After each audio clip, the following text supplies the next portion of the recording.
आप सभी को हमारा नमस्कार। हम आशीर्वाद नर्सिंग एंड पैरामेडिकल इंस्टीट्यूट और गवर्नमेंट हॉस्पिटल दुर्गापुर से आज यानी 17 मई विश्व उच्च रक्तचाप दिवस के अवसर पर हाइपरटेंशन से संबंधित कुछ जानकारियाँ अपने चीफ मेडिकल ऑफिसर के समक्ष, डॉक्टर्स के समक्ष और स्टाफ नर्स के समक्ष प्रस्तुत करना चाहेंगे। हाइपरटेंशन क्या होता है? हाइपरटेंशन से हमें क्या क्या गंभीर बीमारियां हो सकती हैं? हाइपरटेंशन को हम साइलेंट किलर के नाम से जानते हैं। किसी का बीपी अगर बढ़ जाता है तो वो उसके लक्षणों पे ध्यान नहीं देता है, जिससे उसका सही तरीके से वो ट्रीटमेंट नहीं कर पाता और उसकी कब डेथ हो जाती है उसको पता भी नहीं चलता। जब किसी व्यक्ति का ब्लड प्रेशर 140/90 mmHg से बढ़ जाता है तो उसके डेली लाइफ में क्या होता है कि उसका जो ब्लड प्रेशर है कभी बढ़ता तो कभी कम होता है। यह एक खतरनाक बीमारी हमारे लिए हो सकती है, क्योंकि हाइपरटेंशन से हमें हार्ट फेलियर और स्ट्रोक जैसी बीमारियां भी हो सकती हैं। आइए अब हम जानते हैं कि हाइपरटेंशन के क्या क्या कारण हो सकते हैं। हमारे गलत लाइफस्टाइल की वजह से हमारे जो बीपी होता है वो बहुत ज़्यादा बढ़ता है। अगर किसी भी इंसान को ब्लड प्रेशर की बीमारी है और वो उसका नियमित रूप से दवाइयाँ खा रहा है तो उससे बेहतर है कि हम उस चीज़ से बचने के लिए उसके कुछ उपाय ढूंढें। लेकिन आज के टाइम में गलत लाइफस्टाइल की वजह से हम उन चीज़ों पर ज़्यादा ध्यान नहीं देते, जैसे कि सही समय पर खाना न खाना, सही समय पर न सोना, लंबे समय तक फ़ोन का इस्तेमाल करना, एक नियमित रूप से एक्सरसाइज न करना, तंबाकू, सिगरेट, शराब आदि चीज़ों का सेवन करना। चलिए आइए जानते हैं हाइपरटेंशन से होने वाली समस्या। पहला है तनाव। पहले यह रोग बस बुजुर्गों में पाई जाती थी, लेकिन अब यह रोग युवकों और बच्चों में भी आने लगी है। नौकरी करने वाले दफ्तरों से काम का तनाव, घर में रहने वाली औरतें घर को संभालने का तनाव होता है। सिगरेट का सेवन करने से हाइपरटेंशन हो सकता है। सिगरेट में निकोटीन पाए जाते हैं, हमारे कोशिकाओं का संकुचित कर सकते हैं। तीसरा है एन्यूरिज्म। ये एन्यूरिज्मा के खतरे भी बढ़ा सकते हैं। हार्ट फेलियर ये समस्या से कोशिकाओं पर ज़्यादा दबाव पड़ने का चांस हो सकता है। आइए अब हम जानते हैं बीपी को कैसे कम करें। जैसे कि नमक का सेवन कम करें और संतुलित आहार लेते रहें, शराब और धूम्रपान से बचें, टेंशन न करें, डेली बाई एक्सरसाइज करते रहें। हमें नियमित रूप से एक्सरसाइज करना चाहिए, जिससे हमारे दिमाग शांत रहते और मानसिक तनाव भी कम होता है। हाइपरटेंशन स्वस्थ रहें, स्वस्थ भोजन करें, उच्च रक्तचाप से दूर रहें। आपने अभी तक सुना कि हाइपरटेंशन क्या होता है, कैसे होता है, उसके क्या क्या लक्षण होते हैं, क्या उपाय है। अब हम देखते हैं, क्योंकि हम जितना सुन के समझते हैं उससे ज़्यादा अच्छे से देख कर समझ सकते हैं। अरे बाबा, आपको क्या हुआ? अरे बेटा क्या बताएं। अरे बाबा, कोई तकलीफ है क्या आपको? हाँ, 2-3 दिन रात को नींद नहीं आ रही और सांस बहुत ज़्यादा फूल रहा है। चिंता मत करिए बाबा, चलिए हम आपको आपके घर पर छोड़ देते हैं। बोलो। आ रहा हूँ। क्या हुआ? आपके पिताजी हमें बीमार रोड पे थे, इसलिए हम इन्हें आपके घर तक छोड़ने ले आए। हमें लगता है इनकी बीपी कम हो रही है। आप इन्हें एक बार अस्पताल में ले जाके इनकी जांच करा लीजिए। हाँ ठीक है, करा लूँगा। तो अपने पिताजी के स्वास्थ्य का ध्यान दिया, नहीं इलाज कराया, नहीं चेकअप कराया, नहीं डॉक्टर को दिखाया। अब हम देखते हैं दूसरी कहानी, माँ और बेटी। पानी तो लाओ। ला रहे हैं मम्मी।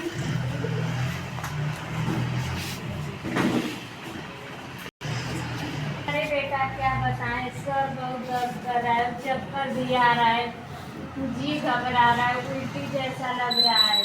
टेंशन क्यों ले रही है? सब ठीक हो जाएगा। अरे क्या बताएं बेटा, तुम्हारी शादी का टेंशन है, पढ़ाई का टेंशन है, अकेले ही तो सब कुछ करना है तो थोड़ा टेंशन हो ही जाता है।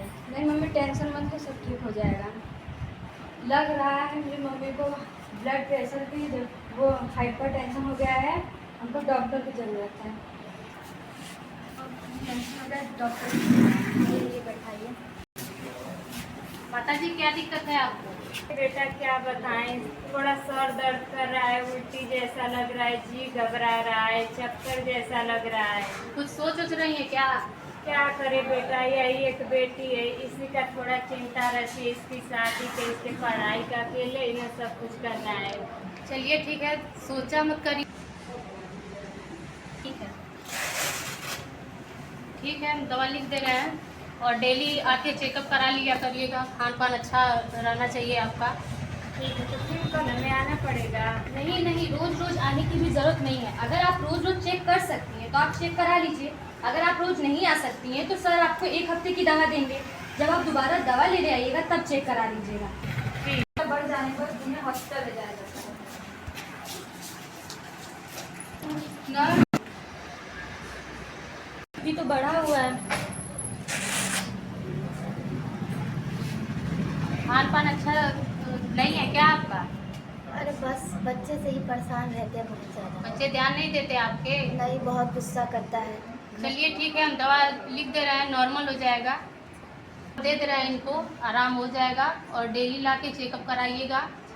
डेली लाके चेकअप करा पाएंगे? हम तो ड्यूटी में रहते हैं तो टाइम ही नहीं मिलता है। आपको टाइम निकालना पड़ेगा सर। आप अपने पापा के लिए 5 मिनट निकाल सकते हैं पूरे दिन में से। एक बार आपको आके बस चेक कराना है उनका बीपी। निकाल सकते हैं सर, लेकिन टाइम नहीं मिलता है और रोज रोज नहीं ला सकते चेकअप। रोज मत लाइए, जितने दिन की दवा लिखी है उसके बाद लेके आइएगा। जब दवा खत्म हो जाएगी तब लेके आइए, दिखाइए, चेक कराइए। ठीक है सर, आगे से ध्यान रखिए। ठीक है सर।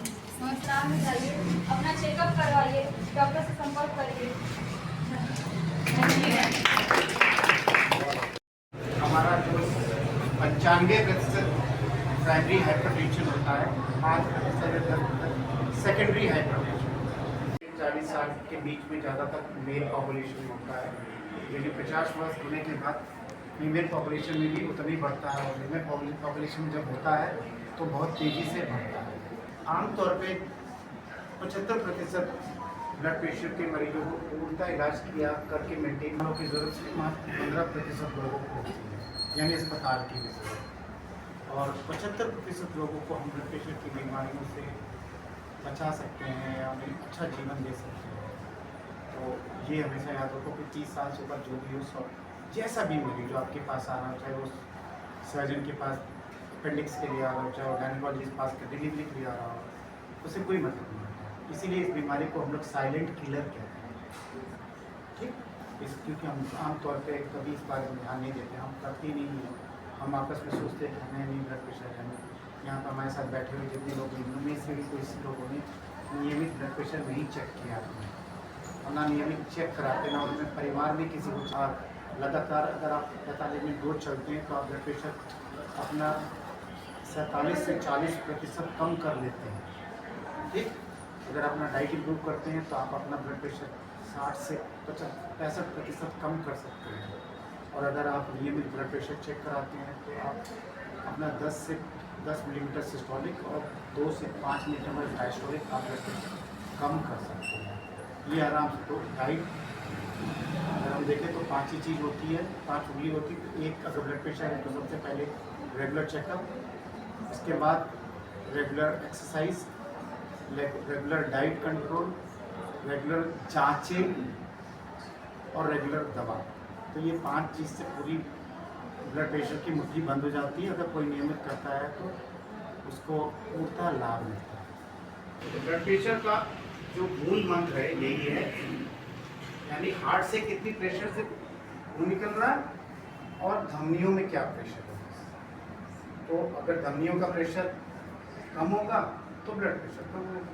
तो ये सब चीज़ें जो होती है वो धमनियों का प्रेशर कम करने के लिए होती है।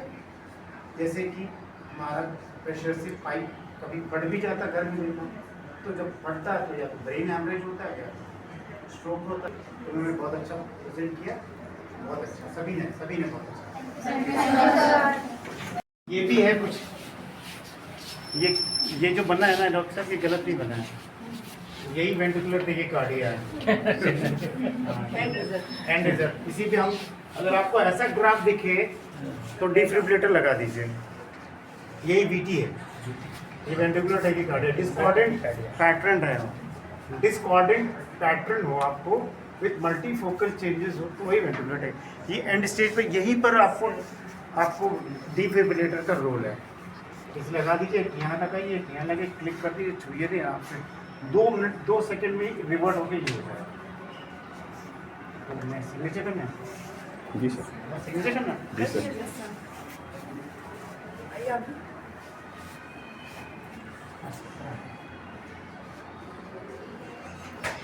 चलिए हम निकलते। थैंक